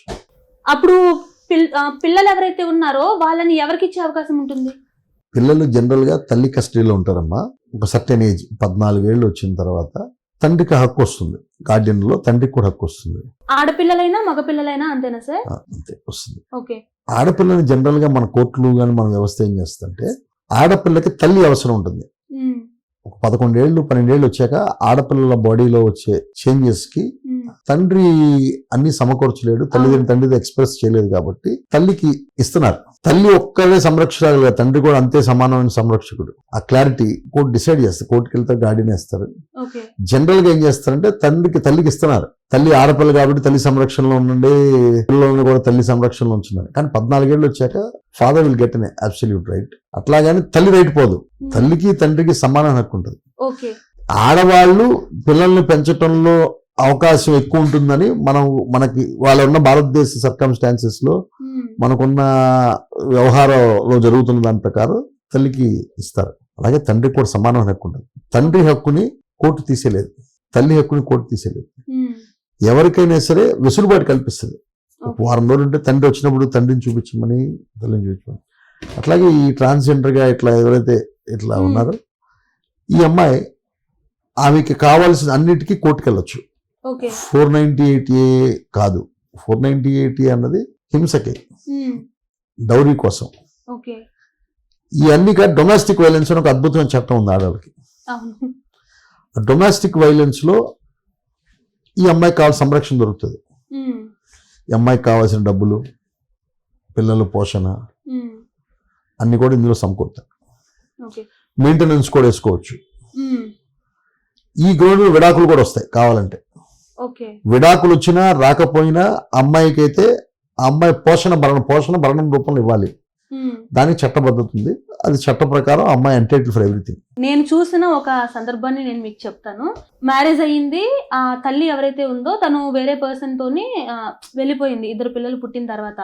ఇప్పుడు ఆ పిల్లలు అంటే ఆ తల్లి మీద ఎలాంటి యాక్షన్ తీసుకోవడానికి ఆప్షన్ ఉంటుందా? పిల్లలకు ది కెనాట్ సూ కదమ్మా. మరి ఇప్పుడు ఆ పిల్లల పరిస్థితి ఏంటి సార్? వాళ్ళు ఏం చేయాలి? ఫాదర్ దగ్గర ఉంటారు, ఒక ఆడపిల్ల ఒక మగపిల్లాడు. బాబు కంటే ఓకే తల్లి లేకపోయినా ఎలాగోలా పెరిగేస్తాడు అనుకోవచ్చు, కానీ ఇప్పుడు మీరే చెప్పారు ఆడపిల్లకి ఖచ్చితంగా తల్లి అనేది అవసరం అని. ఆ సమయంలో మరి ఈ అమ్మాయి వీళ్ళు ఏం చేయాలి? ఇప్పుడు మీరు అడిగింది ఖచ్చితంగా తల్లి అవసరమే. తల్లి చనిపోయింది అనుకోండి, ఏం చేస్తారు? తండ్రే చూడాలి. కాబట్టి తండ్రి అన్ని బాధ్యతలు తీసుకోవాలి. ముందు పురిట్లో చనిపోయేవాడు కాబట్టి తండ్రికి పిల్లల సంరక్షణ ఇచ్చిన పూర్తి హక్కు ఉంది. అతనికి కావాల్సిన చర్యలు తీసుకుని తండ్రి సంరక్షిస్తాడు, చట్టబద్ధత ఉంది. తల్లితో పనిలే ప్రస్తావన లేదు. తల్లి మళ్ళీ వెనక్కి వచ్చి కావాలంటే తల్లికి కూడా హక్కు ఉంటుంది, ప్రొవైడ్ చేస్తారు. అంటే ఇక తను చనిపోయింది అనుకోవటమే. అలా కాదు. అంటే కోర్టు పరంగా ఎటువంటి శిక్ష వాళ్ళకి వేసే అవకాశం ఉండదంటారా అంటున్నాను. వేరే అబ్బాయితో వెళ్ళిపోయింది, 2 పిల్లలు ఉన్నారు, భర్తని పిల్లల దగ్గర వదిలేసి వెళ్ళిపోయింది. బైగమ్య వర్తిస్తుంది. ఓకే, అంటే ఏంటి సార్ ఎలా? బైగమ్య అనే చట్టం ఉంది, బహుభార్యత్వం. అంటే ఒక మహిళ ఒక భర్తను పెళ్లి చేసుకుని ఆ భర్తతో సంసారం చేయడం చట్టబద్ధం. ఇవాళ రేపు వచ్చిన దానిలో ఏంటంటే ఆడవాళ్ళకి ఒక స్వేచ్ఛను కల్పించింది కొన్ని జడ్జిమెంట్స్ లో. తనకు కావాల్సిన అతనితో తన ఉండొచ్చు, తన కోరిక ప్రకారం అని. కోరిక ప్రకారం ఉండొచ్చు అన్నప్పుడు భర్త కంప్లైంట్ చేస్తే బహుభారత నేరం కేసు రిజిస్టర్ అవుతుంది. అంటే ఇక్కడ రెండు విధాలుగా ఉంది సార్. ఎలా అంటే కొంతమంది తల్లులు పిల్లల్ని కూడా తీసుకుని వెళ్ళిపోతున్నారు, కొంతమంది తల్లులు పిల్లల్ని వదిలేసి వెళ్ళిపోతున్నారు. సో రెండిటికి ఈ బహుభార్యత్వం అన్నారు, అది వర్తిస్తుందా? అంటే డిపెండ్స్ అమ్మా. పిల్లల్ని తీసుకెళ్ళిపోవటంలో ఎవరితో అయితే వెళ్ళిపోతుందో వాడు ఈ పిల్లల్ని, నా పిల్లల్ని చూస్తాడు లేదా ఆ పిల్లలతో బైండింగ్ ఉంటుందని ఈ అమ్మాయి నమ్మకం తెలిపోతుంది. అసలు వెళ్ళిపోవటం నేరం, క్వశ్చన్ లేదు. భర్త బతికుండగా విడాకులు తీసుకోకుండా ఒక మనిషితో వెళ్ళిపోవటం అన్నది తప్పు. హిందూ ధర్మంలో తప్పే, చట్ట ప్రకారం కూడా తప్పే. ఈ అమ్మాయి వెళ్ళిపోయింది. ఈ పిల్లల సంరక్షణ వాడు చేస్తాడని నమ్మకం ఉండగానే పిల్లల్ని తీసుకెళ్తుంది. కొంతమంది పిల్లలు వద్దు, నువ్వు నేను కలిసి వద్దామని అట్లాంటిది అండర్స్టాండింగ్ ఉండొచ్చు, ఆమె వదిలేసి వెళ్ళిపోద్ది. అలాగే అందరి పిల్లలు తల్లితో ఉండరు. తల్లి ఎంత అవసరమో తండ్రి అంతకంటే ఎక్కువ అవసరం పిల్లలకి. తండ్రి కళ్ళతో సమాజాన్ని చూస్తే ఓ రకంగా ఉంటుంది, తల్లి కళ్ళతో సమాజాన్ని చూస్తే ఓ రకంగా ఉంటుంది. అంటే a male perception towards a society and a female perception towards a society are two different angles. ఒక ఆడ మనిషికి తప్పు అయింది, ఒక మగ మనిషి తప్పదు. అలాగే ఒక మగ మనిషి తప్పైంది, ఒక ఆడ మనిషి తప్పదు. అది జెండర్ లో ఒక మేల్ సైకాలజీలో ఫిమేల్ సైకాలజీ డిఫరెన్స్ ఉంది. ఇప్పుడు భర్త ఉండగా వేరొక మగవాడితో శారీరక సంబంధం పెట్టుకోవడం అడల్టరీ. అది ప్రస్తుతం ఇంతకుముందు నేరం, ఇప్పుడు అది నేరం కాదు. దాన్ని సుప్రీంకోర్టు కొన్ని జడ్జిమెంట్స్ ఏం చేసినాయంటే ఆడ మనిషి తనకు నచ్చిన వాడితో తన శృంగార జీవితం గడపచ్చు అని ఒక ఫైండింగ్ ఇచ్చిన తర్వాత విచ్చలవిడిగా కొంచెం జరుగుతున్నాయి. ఆ రూమ్ లోనే ఓయో రూములు బాగా బిజీ అయినాయి. అట్లాగే అదే భర్త ఉండగా ఇంకొక అబ్బాయిని పెళ్లి చేసుకుంది, తెలుసో తెలియదు, అది నేరం, బైగమ్య అప్లై అవుతుంది. అడల్టరీ నేరం కాదు, ఇవాళ బైగమ్య మట్టి నేరమే. అంటే పెళ్లి చేసుకుంటే ఇది వర్తిస్తుంది, బైగమ్య వర్తిస్తుంది, అది నేరం. అడల్టరీ కూడా నేరమే. అడల్టరీని ఏం చేశారంటే స్త్రీ స్వేచ్ఛ కింద ఒక సుప్రీంకోర్టు వచ్చిన కొన్ని జడ్జిమెంట్స్ రూపంలో స్త్రీ స్వేచ్ఛ ఇచ్చారు. అదే అబ్బాయి భార్య బతికుండి భార్యకి తెలిసి ఇంకో అమ్మాయితో అమ్మాయి కేసు పెట్టచ్చు, దాన్ని సీరియస్ గా తీసుకుంటున్నారు. దానిలో 498 వర్తిస్తుంది, డొమెస్టిక్ వైలెన్స్ అన్ని వర్తిస్తాయి. అమ్మాయి చేస్తే అమ్మాయి ఇష్టానికి వేసి కొంచెం ఎక్స్క్యూజ్ చేసిన చట్టం కొంచెం అది డెఫినెట్ గా ఐ ఫెల్ట్ అమ్మాయి అబ్బాయి ఇద్దరు సమానం ఉన్నప్పుడు రెండు చట్టాలు సమానంగా ఉండాలి. కొన్ని జడ్జిమెంట్స్ రీసెంట్ గా వచ్చిన జడ్జిమెంట్స్ ఆడవాళ్ళకి ఆ వెసులుబాటు కల్పించింది, దానివల్ల తప్పులు ఎక్కువ జరుగుతున్నాయి. ఇలాంటి సెక్షన్స్ కొన్ని రావటం వల్లే భార్య బాధితుల సంఘాలు కూడా పెరిగిపోతున్నాయి అనుకోవచ్చు సార్. వస్తున్నాయమ్మా. అంటే భార్య బాధితుల సంఘం ఇప్పుడు 2000 ముందు జనరేషన్ వేరు, 2000 తర్వాత జనరేషన్ వేరు. 2000 తర్వాత జనరేషన్ ఆడ మగ give and take, let leave, cut off అన్న ఒక మైండ్ సెట్ వచ్చేసారు. 75 to 85 జనరేషన్ వేరు, 85 to 90 జనరేషన్ వేరు, 90-95 వేరు, 95-2000 వేరు. ఈ 75 నుంచి ఈ 90-200-2000 లో ఉన్న వాళ్ళ జనరేషన్ ఎక్కువగా ఫేస్ చేస్తున్న సమస్య ఈ 498. వాళ్ళ మీద సామాజిక కట్టుబాటు తెలుసు వాళ్ళకి. సమాజంలో ఆడది ఇంకొక అబ్బాయితో సంబంధం పెట్టుకుంటే ఎట్లా ఉంటది, ఇలా ఉంటది అని. ఇవాళ ఆడవాళ్ళ పైన టీవీ ఇన్ఫ్లుయెన్స్ ఎక్కువ ఉంది. టీవీ ఇన్ఫ్లుయెన్స్ లో TVs are projecting lady villainism, వాళ్ళ టీఆర్పీల కోసం, వాళ్ళ ఇది కోసం. సహజంగా ఒక ఆడ మనిషి ఇంకో ఆడ మనిషితో సఖ్యత ఉండదు. అది ఎందుకు ఉండదంటే ఐ హ్యావ్ నో పాయింట్, సహజంగా ఉండదు. Every lady wants to be independent on our own will. ఇక్కడ ఒక ఆడ మనిషికి ఇంకో ఆడ మనిషికి పొసగదు. ఆ సందర్భంలో వాళ్ళు టీవీలో క్యాచ్ చేసుకుని లేడీ విలనిజం ప్రొవోక్ చేసేసారు. మెయిన్ క్యారెక్టర్ విల్ బి, ఎక్కడైతే ఒక మెయిల్ క్యారెక్టర్ని ఒక విలన్ గా చూపిస్తున్నారు కానీ అక్కడ విలన్ అవుతుంది లేడీ. దాన్ని టీఆర్పీ రేటింగ్లు, జనం దాన్ని చూస్తాం. ఎందుకు చూస్తారు? ఆడవాళ్ళు ఇంట్లోనే ఉంటారు ఎక్కువసేపు, వర్కింగ్ ఉమెన్ కాకపోతే. వాళ్ళు ఆ టైంకి టీవీ చూస్తా అంటే ఇంట్లో పని చేస్తారు, పని ఒక టైంకి అయిపోద్ది. ఆ ఖాళీ ఉన్నప్పుడు టీవీ సీరియల్కి అలవాటు అయ్యారు. ఆ అలవాటు అవడం వల్ల లేడీ విలనిజం అన్నది అలా పెరిగిపోయింది విజువలైజేషన్ లో. అదొక బర్నింగ్ సబ్జెక్ట్ అది. ఇప్పుడు మన దేశంలో ఈ సీరియల్లో ఉన్నాయి, వెస్ట్రన్ కంట్రీలో అలాంటిదే ఉండదు. అందుకే అక్కడ అత్తాకోడల గొడవ ఉండమంటారా? They are independent. ఒక ఏజ్ వచ్చిన తర్వాత 16 ఏళ్ళు వచ్చిన తర్వాత తండ్రి షెల్టర్ ప్రొవైడ్ చేస్తారు కావాలంటే, లేదా దే కెన్ మూవ్ అవే. వాడి మెజారిటీ వచ్చే వరకు అన్ని సంరక్షణలో ప్రభుత్వం తీసుకుంటుంది. వాడి చదువు, వాడికి భద్రత అన్ని. మన దేశం వీఆర్ డిపెండెన్స్ ఆన్ పేరెంట్స్. మనం డిపెండ్ అవుతున్నాం డైరెక్ట్లీ ఆర్ ఇండైరెక్ట్లీ. సార్ అలాంటి ఆప్షన్స్ ఇండియాలో కూడా వస్తే ఇప్పుడున్న అంటే 100లో 10% మంది అయినా పేరెంట్స్ ని చూసుకుంటున్నారు, వాళ్ళ మాటకి విలువిస్తున్నారు. ఇప్పుడు ఆ సిస్టమ్ ఏదైతే ఉందో అది మన ఇండియాకి వస్తే వీళ్ళు కూడా అసలు తల్లిదండ్రుని పట్టించుకోకుండా పోతారేమో. వచ్చింది ఆల్రెడీ, రాలేదంటున్నారు, రాకుండానే వచ్చింది. ఎలా అంటే ఓల్డ్ ఏజ్ హోమ్స్. అవును, parents are moving for old age homes. పిల్లలు మమ్మల్ని చూడరు అని వాళ్ళు ఒక ఇల్లు కొనుక్కుంటున్నారు. ఎట్లా అంటే మీకు ఈ జనరేషన్ గ్యాప్ చెప్పండి సార్. 2000 ముందు ఈ టైంలో ఆర్థికంగా వాళ్ళకున్న ఫైనాన్షియల్ డిస్ట్రెస్ లో తల్లిదండ్రులు చూసేవాళ్ళు కాదు పిల్లలు. ఇవాళ రోడ్డు మీద అన్నదానం చేస్తున్నారు. తల్లికి ఒక పూట ముద్ద అన్నం పెట్టిన స్టోరీలు చాలా ఉన్నాయి తల్లిదండ్రులకి. ఆ సఫికేట్ అయ్యి వాళ్ళకి ఆప్షన్ లేక పిల్లలు తిమ్మినా పాపం అడ్జస్ట్ అయ్యారు. కోడలు చూసినా చూడపోయినా, కొడుకు చూసినా చూడపోయినా, కూతురుంటే కూతురింటికి వెళ్ళి 4 రోజులు తలదాచుకుని, కొడుకుంటికి వెళ్ళి తలదాచుకుని అన్నదమ్ముళ్ళు చూసుకునేవాడు. ఇవాళ దాన్ని ఓవర్కమ్ చేసి ఫైనాన్షియల్ గా కొంచెం మనకి ఇవాళ now India is in good position అన్నారు. అంటే డబ్బు కావాలి, 3,000 రూపాయలు ఈ scheme, old age pension scheme దీన్ని ఓవర్కమ్ చేయడం కోసం వచ్చింది. 50 రూపాయలు ఇచ్చేవాళ్ళు ఫస్ట్ లో, 100 రూపాయలు చేశారు. 50 రూపాయలు ఫస్ట్ కాంగ్రెస్ గవర్నమెంట్ ఇంట్రడ్యూస్ చేసింది. చంద్రబాబు 100 చేశాడు. Now it is up to 4,000. అంటే ఎందుకు ఇస్తారంటే వయసు మీరిన తల్లిదండ్రులు పిల్లల మీద ఆధారపడకుండా ఏదైతే ప్రభుత్వం వచ్చే 3-4 వేలు కావాల్సిన మందులు, భార్యాభర్తలు ఇద్దరు ఉంటారు, ఇద్దరికి ఉందనుకుంటా. ఐ థింక్ ఇప్పుడు ఇద్దరికి ఉంటే ఒక 8,000 వస్తాయి. ఆ రేషన్లో బియ్యం వస్తాయి. లేదా ఓ 1,000 రూపాయలు పడేసుకుంటే ఆ ముసలి వయసులో చాలా రోజులు వస్తాయి బియ్యం. ఓకే, ఇవాళేమి పూర్వంలాగా పెద్ద పెద్ద అన్నాలు కుంభాలు తినే పరిస్థితి లేదు. జస్ట్ వాళ్ళు సర్వైవల్ సరిపడే పాలు గీలు ఈ 8,000తో కొనుక్కు భార్యాభర్తలు ఉంటాయి. 4,000తో ఉంటే ఖచ్చితంగా 2-3 వేలు కొడుకో కూతురు సాయం చేయాలి. ఇట్లా ఖచ్చితంగా షుగర్ బీపీ ఉంటే ఓ 1,000 రూపాయల మందులు అవుతాయి. 1,000-1,500, 1,000 రూపాయలు కానీ ఎక్కువ అవుతున్నాయి. పెట్టిన పర్పస్ అవుతుంది. అవి ఓవర్కమ్ చేసి వాళ్ళకి ఫైనాన్షియల్ ఇండిపెండెన్స్ ఓల్డ్ ఏజ్ లో ఉండాలని అట్లా సర్వైవ్ అయ్యారు. నౌడేస్ అది జరుగుతుంది. పాత రోజు అది లేదు. అందుకని తల్లిదండ్రులు ఖచ్చితంగా మన సమాజం పిల్లల్ని తల్లిదండ్రులు దూరం వెళ్ళిపోతున్నారు. సార్ ఇప్పుడు మనం రీసెంట్ గా ఒక కేసు చూసాము. ఏది తెనాలిలో నడి రోడ్డు మీదనే 3 యువకులని పోలీసులు చితకబాదిన సంఘటన, అరికాళ్ళ మీద చితకబాదిన సంఘటన అయితే చూసాము. దాన్ని అసలు ఏ రకంగా తీసుకోవచ్చు? అంటే ఒక మనిషి తప్పు చేస్తే చట్టాన్ని చేతిలోకి తీసుకొని పోలీసులే శిక్ష విధించేస్తున్నారు అని చెప్పేసి కొంతమంది కామెంట్స్ చేస్తున్నారు ఆ వీడియో కింద. సో అసలు దీన్ని మనం ఏ రకంగా తీసుకోవచ్చు? అక్కడ ఎవరిది తప్పు అనుకోవాలి? పోలీసులదే తప్పనాలా?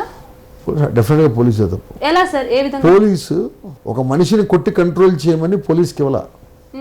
పోలీస్కి లాఠీ ఎందుకు ఇస్తారంటే రైట్స్ జరుగుతూ ఉంటాయి, దొమ్మిలు పెద్ద పెద్ద గొడవలు జరుగుతూ ఉంటాయి. లాఠీ చార్జ్ అన్నది వాళ్ళని సద్దు మణిగిస్తాం కోసం, వాళ్ళు శిక్ష ఇచ్చే రైట్ పోలీసుకి లేదు. అంటే సార్ ఇప్పుడు కంట్రోల్ చేశారు. ఇక్కడ 3 వ్యక్తుల్ని మీరు చెప్పింది తెనాల్లో కూర్చోబెట్టి SIA కాల్మెను అరికాలు, అది చాలా దుర్మార్గమైన చర్య. పోలీస్కైనా మీకైనా నాకైనా శిక్ష ఒకటే. పోలీస్ యూనిఫామ్ అడ్డు పెట్టుకుని ఒక సివిలియన్ని కొడితే, ఒక మామూలు వ్యక్తి ఇంకో వ్యక్తిని కొడితే ఏది అప్లై అవుద్దో పోలీసు కూడా అదే అప్లై అవుద్ది. అంటే సార్ ఇప్పుడు ఆ కానిస్టేబుల్ ఎవరైతే ఉన్నారో ఆయన్ని వీళ్ళు టార్గెట్ చేసి కొట్టడానికి ప్రయత్నించడం జరిగింది. అందుకని ఆ కానిస్టేబుల్ ఎవరైతే ఉన్నారో ఆయన కంప్లైంట్ ఇచ్చారు. ఆ పర్పస్ మీదే వీళ్ళు మిగిలిన వాళ్ళకు కూడా బుద్ధి రావాలి అని ఇలా చేశారు అని చెప్పేసి కొంతమంది అంటున్నారు. మరి దీన్ని ఎలాగా? అసలు ఆ యువకుల తప్పేమీ లేదంటారు. అక్కడ కానిస్టేబుల్ కొట్టారు కాబట్టి దాని బుద్ధి చెప్పు. కానిస్టేబుల్ కొట్టి కేసు రిజిస్టర్ చేసి ఆ ముద్దాయిలను పట్టుకొచ్చి చట్ట ప్రకారం కేసు రిజిస్టర్ చేసి కోర్టులో పెట్టి జైలుకి పంపించాలి. పోలీసుకి శిక్షించే రైట్ లేదు. ఫస్ట్ గుర్తుంచుకోవాల్సిన పాయింట్. ఓకే, ఇప్పుడు ఆ 3 యువకులు పోలీసుల మీద అగెనిస్ట్ గా మళ్ళీ కేసు పెట్టొచ్చు. కాళ్ళు తొక్కిని కొట్టిన SI, వీడియో తీస్తున్న కానిస్టేబుల్ అందరూ నేరస్తులే. ఓకే, అంటే ఇప్పుడు వీళ్ళు దాని మీద కేసు పెడతారంటారా? సుమోటోగా మానవ హక్కుల సంఘానికి కంప్లైంట్ వెళ్తే మానవ హక్కులు కేసు రిజిస్టర్ చేస్తాయి. అది పూర్తి మానవ హక్కుల ఉల్లంఘన. మనం ఒక మనిషిని కొట్టాం, మన మీద కేసు ఎలా వస్తుందో పోలీసుకి ఎలాగ వస్తుంది. పోలీసు ఆ నేరానికి కేసు రిజిస్టర్ చేసి అతను శిక్ష పడి అతను పరివర్తన చెందాలి. అతనికి బుద్ధి చెప్పే రైట్ పోలీసుకి లేదు. ఇన్ని చట్టాలు తెలిసిన పోలీసులే మరి ఇలా ఎలా చేశారంటారు? ఇంకొక నలుగురికి చెప్పేవాళ్ళు కదా, మరి వాళ్ళే ఎలా చేశారు? తనకు లేని అధికారాన్ని పోలీసు తన చేతిలోకి తీసుకుంది, అది చాలా పెద్ద నేరం. పోలీసుకి ఒక మనిషిని కొట్టే రైట్ లేదు. అది వాళ్ళకి తెలుసు కదా సార్. ఇప్పుడు ఒక మనిషిని శిక్షించే అధికారం మాకు లేదు అని యాజ్ ఏ పోలీస్ గా వాళ్ళకి తెలిసి కూడా వాళ్ళు నడి రోడ్డు మీద ఆ ముగ్గురు యువకుల్ని అలా ఎలా శిక్షించగలిగారు? వాళ్ళకి తెలుసు కదా. యూనిఫామ్ వాళ్ళు రక్షిస్తున్న అహంభావంతో చట్టాన్ని వాళ్ళ చేతిలో తీసుకున్నారు. జాబ్ పోయే అవకాశం కూడా ఉంటుంది కదా సార్ అక్కడ. మరి అంత విచక్షణ లేకుండా ఎలా చేయగలిగారు? వాళ్ళకున్న పోలీస్ పవర్తో కేసు పెట్టినా వాళ్ళు బెండ్ చేసుకోగలరు. ఇట్లా ఇప్పుడు ఈయన కొట్టారమ్మా అంటే ఇక్కడ మీరు చెప్తున్న దాన్ని బట్టి చట్టం చేతిలోకి తీసుకున్న అధికారం ఉంది కాబట్టి వాళ్ళు సైడ్ అయిపోతారు అంటున్నారు. అధికారాన్ని పెట్టుకుని సాక్ష్యాల్ని మాయం చేసే అవకాశం ఉంది. చట్టం వాళ్ళ చేతిలోనే ఉంది, పోలీస్ చేతిలోనే ఉంది. దే ఆర్ లా ఎన్ఫోర్సర్స్. చట్టాన్ని ఇంప్లిమెంట్ చేసే పవర్ వాళ్ళ చేతిలో ఉంది. కాబట్టి వాళ్ళ చేతిలో ఉన్న అధికార దుర్వినియోగం చేసి వాళ్ళు కొట్టారు. అంటే వాళ్ళు గంజాయి బ్యాచ్ అని ఒక ముద్ర కూడా వేశారు కదా సార్, అది నిజంగా గంజాయి బ్యాచ్ అయినా కాదంటారా? డ్రగ్స్ అమ్మేవాళ్ళని, డ్రగ్స్ తీసుకునేవాళ్ళని, డ్రగ్స్ సప్లై చేసేవాళ్ళని శిక్షిస్తాక ఒక చట్టం ఉంది మన దగ్గర. అమలు కావట్లేదు కదా సార్? ఉంది వాళ్ళేవాళ్ళు. ఆ చట్టం మీద కేసు రిజిస్టర్ చేసి జైలుకి పంపించాలి. కోర్టులో ఆ చట్టం ఏదైతే వాళ్ళ మీద ఆపాదించబడిందో ఆ చట్టంలో వాళ్ళ నేరం ఉందని కోర్టు వారి పర్మిషన్ తీసుకుంటే కోర్టు రిమాండ్ పంపిస్తుంది. A CI or SI or an SP has no power to manhandle a person. చట్ట ప్రకారం ఒక కేసు రిజిస్టర్ చేసి కోర్టులో ప్రొసీడ్ అవటమే. కొడతాం అనేది అన్యాయం, దుర్మార్గం. పోలీస్కి అధికారం లేదు. Police law and order control చేయడం కోసం లాఠీ ఇచ్చారు తప్ప వాళ్ళకు అనుకూలంగా వాడటానికి ఎవరో లాఠీ. ఇది ఖచ్చితంగా ప్రతి ఒక్కళ్ళు తెలుసుకోవాల్సిన విషయం. ఎందుకంటే ఎక్కడికన్నా బయటికి వెళ్ళినప్పుడు ఏదన్నా తెలిసి తెలియక ఏదైనా చిన్న చిన్న పొరపాట్లు జరిగితే మందలించాల్సిన పోలీసులు డైరెక్ట్ గా లాఠీలతోటి చేతులతోటి కొడుతున్న సంఘటనలు కూడా మనం చూస్తున్నాం. సో ఇప్పుడు సార్ ఏం చెప్పారో విన్నారు కదా. ఇలాంటి సంఘటన మీకు గనక ఎదురైతే గనక ఖచ్చితంగా మీరు యాక్షన్ తీసుకునే అవకాశం మీకు ఉంటుంది. పోలీస్ ఒక ప్రభుత్వ ఉద్యోగిని విధి నిర్వహణలో ఉండగా ఒక సివిలియన్ అతని మీద ఏమన్నా గొడవ చేస్తే చట్టంలో ప్రొవిజన్ ఉంది. ఇంతకుముందు ఐపీసీ 353 విధి నిర్వహణకు ఆటంకపరిచినట్టుగా దానికి 2 ఏళ్ళు 3 ఏళ్ళు శిక్ష పడే అవకాశం ఉంది.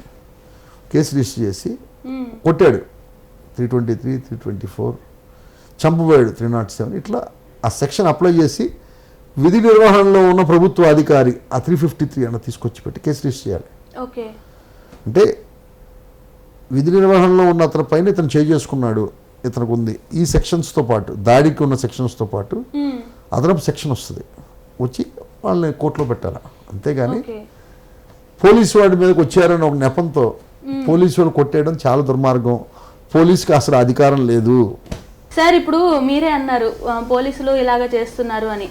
యాజ్ ఏ లాయర్గా మీ దగ్గరికి వచ్చిన కేసు, అంటే మీరు టేకప్ చేసిన కేసు ఏదైనా కానీ ఆపోజిట్ పర్సన్ మేము మా సైడు వాదించండి, మేము ఎక్కువ మనీ ఇస్తాము అన్న సందర్భం ఏదన్నా మీరు చూసారా సార్?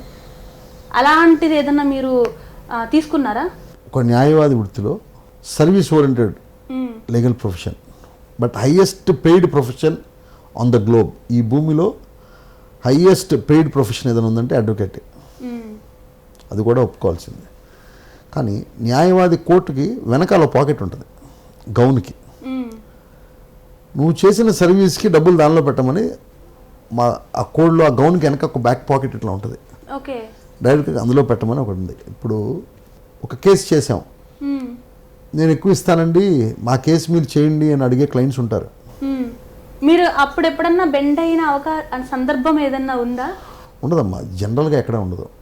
గుర్తుంచుకోండి, నేను మీ వైపు కేసు చేస్తున్నా, మీ ప్రత్యర్థి నా దగ్గరికి వచ్చి నేను డబ్బులు ఇస్తాను మీరు నా కేసు చేయమని నా ప్రొఫెషనల్ మిస్కాండక్ట్ వస్తుంది.